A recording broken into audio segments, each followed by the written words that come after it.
Sunday டைமில் என்ன பண்ணலான்னு யோசிக்கிறப்ப வந்து பார்த்திங்கன்னா, நம்ம ஊர் ஆற்றுல தண்ணி நிறைய வற்றிருக்கு. ஸோ நிறைய மீன் இருக்குது பிடிக்கலான்னு சொல்லிட்டு ஃபேமிலியாக கிளம்பிட்டோம். நான், தம்பி, தங்கச்சி வீட்டுக்காரர், அண்ணா. ஸோ எல்லாருமே ஜாலியாக வந்து பார்த்திங்கன்னா வண்டி எடுத்துகிட்டு ஆற்றுக்கு போனோம். போனோடனே பார்த்திங்கன்னா நிறைய மீன் இருந்துச்சு. ஸோ அந்த மீனை ஷூட் பண்ணணும் அப்படின்ட்டு வந்து பார்த்திங்கன்னா அங்கேருந்த மரத்து மேலெலாம் ஏறி தாவி சென்டரில் இருந்து உங்களுக்காக அந்த வியூவெல்லாம் காட்டணும்னு சொல்லி வந்து பார்த்திங்கன்னா அந்த ஃபிஷ்ஷை வந்து பார்த்து காமிச்சிருப்பேன். ஸோ இந்த ஃபிஷ்ஷெல்லாம் பிடிச்சிட்டே இருந்தோம் வந்து பார்த்திங்கன்னா திடீர்னு அந்த மரத்துக்கு பக்கத்தில் பார்த்திங்கன்னா பெரிய பாம்பு தோல். இதை பார்த்தோன்னே நானும் என் தங்கச்சியும் அந்த குளத்தை விட்டு தெறிக்க ஓடணும், இங்கே இருக்கவே கூடாதுன்னு சொல்லிட்டு சரி பக்கத்து இடத்துக்கு போகலான்னு சொல்லி நடந்து போய் எங்கே போகிறோம் பார்த்திங்கன்னா என் தங்கச்சி வீட்டுக்காரன் பனங்காய் பறிச்சிட்டு வந்தாங்க.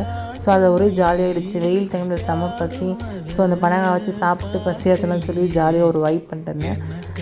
ஓகே அப்படின்றது பார்த்தீங்கன்னா அந்த பனங்காலாம் வச்சு ஒரு சுற்று டான்ஸ் எல்லாம் போட்டு என்னை சுற்றி இருக்காங்களாம் என்ன லூஸாலாம் கூட கேட்டாங்க. அந்தளவுக்கு ஜாலியாக இருந்துச்சு. ஓகே அப்படின்றது பார்த்தீங்கன்னா திடீர்னு மீன் மாட்டுச்சு. ஸோ மீனை வந்து பாருங்கள் நல்லா துள்ளிச்சு அந்த மீன். ரொம்ப பெரிய சைஸ் மீன்லாம் இல்லை, மீடியம் சைஸ் மீன் தான். ஸோ அதுவே வந்து பார்த்திங்கன்னா நிறைய பிடிச்சிட்டு நாங்கள் கவரில் போட்டு வச்சுட்டு வந்தோம். ஸோ இந்த மீன்லாம் வந்து ஜாலியாக துள்ளிட்டு இருந்துச்சு. ஸோ அந்த மீன்லாம் பிடிச்சிட்டு வந்து கடாயில் போட போனாங்க.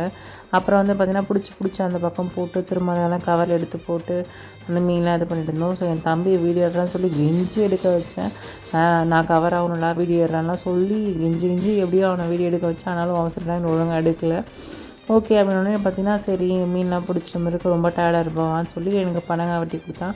ஸோ அறுக்கிறான் எப்படா அறுத்து தருவேன் பசிக்குதுறான்னு சொல்லி அவனை பார்த்துட்டே இருந்தேன். வெயிட் பண்ணுப்பா வேணும்ல உனக்கு, இல்லை நீயே அறுத்துக்கோ அப்படின்னாலும் சொல்லி சரி நான் வெயிட் பண்ணுறேன்னு சொல்லி அவன் கொடுக்குற வரைக்கும் வெயிட் பண்ணி அதுக்கப்புறம் அதை வாங்கி சாப்பிட ஆரம்பித்தேன். ஓகே அதை சாப்பிட்டு முடிச்சு வந்து பண்ணால் பிடிச்ச மீன்லாம் அங்கேயே க்ளீன் பண்ணி எடுத்துகிட்டு போயிடலான்னு சொல்லி அங்கே என் தம்பியும் என் தங்கச்சி